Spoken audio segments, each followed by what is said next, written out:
Iran US യുദ്ധം കൂടുതൽ ശക്തിപ്പെടുകയാണോ? America കരയുദ്ധത്തിന് തയ്യാറെടുക്കുകയാണോ? പശ്ചിമേഷ്യയിലേക്ക് US കൂടുതൽ സൈനികരെ അയക്കുന്നുവെന്ന ചില വിവരങ്ങൾ കൂടി പുറത്തു വരുന്നുണ്ട്. അതിനിടെ ഹോർമുസ് കടലിടുക്കിന് സമീപത്ത് ഇറാന്റെ തന്ത്രപ്രധാന കേന്ദ്രമായ ഖാർഗ് ദ്വീപിലെ സൈനിക കേന്ദ്രം അമേരിക്ക ആക്രമിച്ചതായും റിപ്പോർട്ടുകൾ വരുന്നു. ദ്വീപിലെ എണ്ണ ടെർമിനലുകൾക്ക് കേടുപാടുകളില്ല. ഹോർമുസിൽ കപ്പലുകൾ ആക്രമിച്ചാൽ ദ്വീപിലെ എണ്ണ ടെർമിനൽ ആക്രമിക്കാൻ മടിക്കില്ലെന്നാണ് ഡൊണാൾഡ് ട്രംപിന്റെ മുന്നറിയിപ്പ്. വിവരങ്ങളുമായി മനു ഭരത് ചേരുന്നു ന്യൂസ് ഡെസ്കിൽ നിന്ന്. മനു, ഓരോ ദിവസം ചെല്ലുന്തോറും യുദ്ധത്തിൻ്റെ തീവ്രത വർദ്ധിക്കുന്നു. രണ്ട് രാജ്യങ്ങളും പിന്നോട്ടില്ല, കൂടുതൽ ആക്രമണങ്ങൾ നടത്തുന്നു. എന്താണ് നിലവിലെ സാഹചര്യം? ടോം, ഈ യുദ്ധം 4 ആഴ്ച കൊണ്ട് അവസാനിക്കും എന്നാണ് ഇതിൻ്റെ തുടക്കത്തിൽ ഡൊണാൾഡ് ട്രംപ് വ്യക്തമാക്കിയിരുന്നത്. അത് അത്രയും സമയമെടുക്കില്ല, പക്ഷേ അതിൻ്റെ ഒരു ഷെഡ്യൂൾ 4 ആഴ്ച എന്നാണ്. പക്ഷേ 4 ആഴ്ച കൊണ്ട് യുദ്ധം അവസാനിക്കുന്ന ഒരു മട്ട് ഇപ്പോൾ കാണാനില്ല.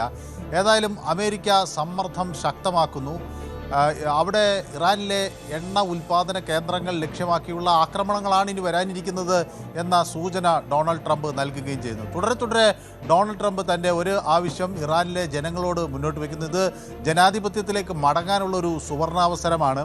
അതുകൊണ്ട് അവിടെയുള്ള ആളുകൾ ഒരു ഭരണമാറ്റത്തിന് വേണ്ടിയുള്ള ശ്രമങ്ങൾ നടത്തണം എന്ന ആവശ്യം, ഇറാനിലെ ജനങ്ങൾ ഒരു ഭരണത്തെ അട്ടിമറിക്കുന്ന ഒരു പ്രവർത്തനം ആരംഭിക്കേണ്ട സമയമായെന്ന് ഡൊണാൾഡ് ട്രംപ് മുന്നറിയിപ്പ് നൽകുന്നു. അതിനുവേണ്ടിയുള്ള പിന്തുണ നൽകും എന്ന് തുടർച്ചയായി പറയുകയും ചെയ്യുന്നുണ്ട്. അപ്പോൾ ഇത് ഇറാനിൽ ഇനി ഒരു ആഭ്യന്തര കലാപം ശക്തമായ രീതിയിൽ പൊട്ടിപ്പുറപ്പെട്ടാൽ മാത്രമേ യുദ്ധം അതിവേഗം പര്യവസാനിക്കൂ എന്ന് അമേരിക്ക വ്യക്തമാക്കുന്നു എന്നതാണ് ഇതിൽ നിന്ന് നമുക്ക് മനസ്സിലാകുന്നത്. ഏതായാലും ഈ ഖർഗ് ദ്വീപുകളിൽ ഉണ്ടായിട്ടുള്ള ഈ ആക്രമണം അതീവ ഗുരുതരമായ ഒരു പ്രത്യാഘാതം ഉണ്ടാക്കും. ആഗോള എണ്ണ വിപണി കഴിഞ്ഞ കുറേ കാലങ്ങൾക്കിടയിൽ ഇത്ര രൂക്ഷമായൊരു പ്രതിസന്ധി നേരിട്ടിട്ടുണ്ടോ എന്ന സംശയം പലരും പ്രകടിപ്പിക്കുകയാണ്. ഇത് ആഗോള തലത്തിൽ തന്നെ മറ്റ് ഇന്ധന പാചക വാതക മേഖലയെ രൂക്ഷമായി ബാധിക്കുന്ന സാഹചര്യത്തിലേക്ക് നീങ്ങുകയാണ്. കരയുദ്ധത്തിലേക്ക് അമേരിക്ക കടക്കുമോ എന്ന ചർച്ചകൾ മറുവശത്ത് സജീവമാകുന്നു. മെറൈനുകളെ അങ്ങോട്ടേക്ക് 2200ഓളം മെറൈനുകളും അടങ്ങിയ പടക്കപ്പൽ ഇറാൻ തീരത്തേക്ക് നീങ്ങി എന്ന വിവരങ്ങൾ പുറത്തു വരുന്നു. ജപ്പാൻ തീരത്ത് നിന്നുണ്ടായിരുന്ന സൈനികരെയാണ് അങ്ങോട്ടേക്ക് മാറ്റിയത് എന്ന വിവരങ്ങൾ പുറത്തു വരുന്നു. അങ്ങനെ വന്നാൽ ഒരു കരയുദ്ധത്തിനുള്ള സാധ്യതയുണ്ടോ? ഈ മെറൈനുകൾ സ്വാഭാവികമായി ഇങ്ങനെ കടലിലും കരയിലും യുദ്ധം ചെയ്യാൻ പരിശീലനം സിദ്ധിച്ച ഒരു വിഭാഗമാണ്. അപ്പോൾ അവരെ കരയുദ്ധത്തിലേക്ക് കാര്യങ്ങൾ കൊണ്ടെത്തിക്കുമോ? എന്ത് വില കൊടുത്തും അവിടെ ഒരു ആഭ്യന്തര കലാപം രൂക്ഷമാക്കുക എന്നതാണ് ട്രംപ് ഇപ്പോൾ ഉദ്ദേശിക്കുന്ന ഒരു രീതി. അതിലേക്ക് ഈ മെറൈനുകൾ എന്ത് സംഭാവന നൽകും? അപ്പോൾ അവിടെ പ്രാദേശിക തലത്തിൽ ഒരു യുദ്ധം പൊട്ടിപ്പുറപ്പെട്ടാൽ, അല്ലെങ്കിൽ കലാപം പൊട്ടിപ്പുറപ്പെട്ടാൽ അതിനെ പിന്തുണയ്ക്കാൻ മെറൈനുകൾക്ക് കഴിയുമോ? അങ്ങനെയുള്ള ചോദ്യങ്ങൾ തുടരെ വരികയാണ്. അതിനിടയിലാണ് ഇപ്പോൾ ഇസ്ലാമിക് റവല്യൂഷണറി ഗാർഡുകൾ അവരുടെ നിലപാട് കുറെ കൂടി കർശനമാക്കുന്നു എന്ന തരത്തിലുള്ള പ്രതികരണങ്ങൾ വരുന്നത്. അവർ ഇപ്പോൾ നമുക്കറിയാം, സ്വാഭാവികമായും ഈ റംദാൻ്റെ അവസാനത്തെ വെള്ളിയാഴ്ച എന്നത് ഈ പാലസ്തീൻ അനുകൂല ദിനമായൊക്കെ ആചരിക്കുന്ന ഒരു രീതി ഈ ഖുദ്സ് ഡേ എന്ന പേരിൽ ആഗോളതലത്തിൽ ഉണ്ട്. അത് ഇന്ന് കഴിഞ്ഞ വെള്ളിയാഴ്ച ഉണ്ടായിരുന്നു. പക്ഷേ ഈ വെള്ളിയാഴ്ചയാണ് ഏറ്റവും ഒടുവിലത്തെ വരാനിരിക്കുന്ന വെള്ളിയാഴ്ചയാണെങ്കിൽ കൂടിയും കഴിഞ്ഞ വെള്ളിയാഴ്ചയും ഇതുമായി ബന്ധപ്പെട്ട് ചില പ്രകടനങ്ങളും ചില പ്രസ്താവനകളും ഒക്കെ പുറത്തു വന്നിരുന്നു. അപ്പോൾ സ്വാഭാവികമായും പാലസ്തീൻ അനുകൂലിക്കുന്ന വിഭാഗങ്ങൾ എന്ന നിലയിൽ ഹെസ്ബുള്ള ഈ ആക്രമണത്തിൽ ഇറാന് കൂടുതൽ പിന്തുണ പ്രഖ്യാപിക്കുന്ന വിവരങ്ങൾ പുറത്തു വരുന്നു. അതോടൊപ്പം തന്നെ ഇസ്ലാമിക് റവല്യൂഷണറി ഗാർഡ് പറയുന്നത് ഈ തെഹ്റാനും അതുപോലെ ലെബനീസ് പ്രോക്സി സംഘമായ ഹെസ്ബുള്ളയും തമ്മിൽ സംയോജിച്ച ആക്രമണങ്ങൾ തുടരും എന്ന് ഈ അനൽസ് അൽ ഖുദ്ദയുടെ ഭാഗമായുള്ള പ്രഖ്യാപനത്തിൽ അവർ വ്യക്തമാക്കുന്നു. പാലസ്തീൻ എന്ന ഒരു ആശയത്തിന് മുൻനിർത്തിയുള്ള ഈ ദിനാചരണം ഇറാൻ്റെ കൂടി ഒരു അമേരിക്കൻ വിരുദ്ധ പോരാട്ടത്തിൻ്റെ ഒരു ദിനമാക്കി മാറ്റുക എന്ന തരത്തിലേക്ക് അവർ വയ്ക്കുന്നു.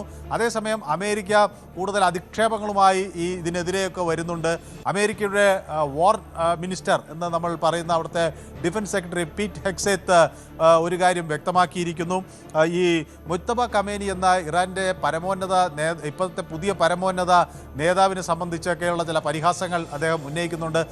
മുജ്തബ എന്ത് പരമോന്നത നേതാവാണ്? അത്രയൊന്നും പരമോന്നതനല്ല. മനുഷ്യനല്ലാത്ത ഒരു നേതാവാണ് മുജ്തബ എന്നൊക്കെയുള്ള തരത്തിൽ ഉള്ള പരിഹാസങ്ങൾ പുറത്തു വരുന്നു. $10 മില്യൺ ആണ് ഈ ഖംനേയിയെ സംബന്ധിച്ചുള്ള വിവരങ്ങൾ നൽകുന്ന ആളുകൾക്ക് ഇപ്പോൾ അമേരിക്ക പ്രഖ്യാപിക്കുകയും ഒക്കെ ചെയ്തിട്ടുള്ളത്.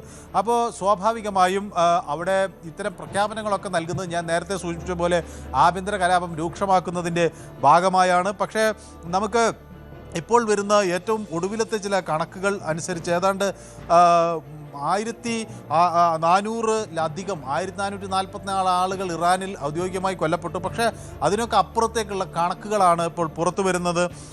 18,000-ലധികം ആളുകൾ, 18,551 ആളുകൾ ഈ യുദ്ധത്തിൻ്റെ ഭാഗമായി പരിക്കേറ്റു എന്ന വിവരങ്ങൾ പുറത്തു വരുന്നു.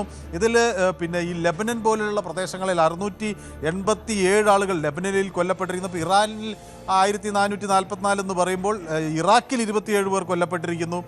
അതുപോലെ ഈ അമേരിക്കൻ മിലിറ്ററിയുടെ തന്നെ 11 ആളുകൾ കൊല്ലപ്പെട്ടിരിക്കുന്നു. അപ്പോൾ ഇതിൽ ഏറ്റവും ലെബനനും ഇറാഖിലും വലിയ തോതിലുള്ള ആളുകൾ മരിച്ച ഒരു സാഹചര്യം ഉണ്ടായിരിക്കുന്നു.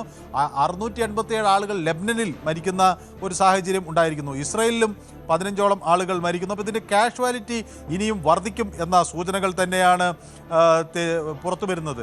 ഏതായാലും ഇറാൻ്റെ ആക്രമണം ഈ അയൽ രാജ്യങ്ങൾക്ക് നേരെ ഉണ്ടാകില്ല, ഇസ്ലാമിക രാജ്യങ്ങൾക്ക് നേരെ ഉണ്ടാകില്ല എന്നൊക്കെ നേരത്തെ ഇറാൻ പ്രസിഡന്റ് വ്യക്തമാക്കിയിരുന്നെങ്കിലും ഇപ്പോൾ അതിൽ നിന്നൊക്കെ വ്യത്യസ്തമായ ഒരു രീതിയാണ് പുറത്തു വരുന്നത്. ഇപ്പോഴും സൗദി അറേബ്യയ്ക്ക് നേരെയൊക്കെ ആക്രമണം നടക്കുന്നുവെന്ന വിവരങ്ങൾ പുറത്തു വരുന്നു. ഏറ്റവും ഒടുവിൽ സൗദി ഡിഫൻസ് മിനിസ്ട്രി പറയുന്നത് ഇന്നലെ അവർ 6 ഡ്രോണുകൾ ഒരു ഭീകരമായൊരവസ്ഥ പശ്ചിമേഷ്യൻ രാജ്യങ്ങൾക്ക് മേൽ, സമീപ രാജ്യങ്ങൾക്ക് മേൽ പോലും ഇറാൻ ആക്രമണം അഴിച്ചുവിടുന്നു. അതിനിടെ എണ്ണപ്പാടങ്ങൾ ലക്ഷ്യമിടുമെന്ന് US പറയുന്നു. അങ്ങനെ വന്നു കഴിഞ്ഞാൽ, അതായത് ഇറാനിലെ എണ്ണ ഉൽപ്പാദന നിലയങ്ങൾ ആക്രമിക്കപ്പെട്ടാൽ അമേരിക്കയുമായി ബന്ധമുള്ള എണ്ണ ഉൽപ്പാദന നിലയങ്ങളെ ആക്രമിക്കും, തകർത്ത് ചാരമാക്കുമെന്നാണ് ഇറാന്റെ മുന്നറിയിപ്പ്. കൂടുതൽ വാർത്തകൾക്ക് News 18 Keralam YouTube channel subscribe ചെയ്യുക.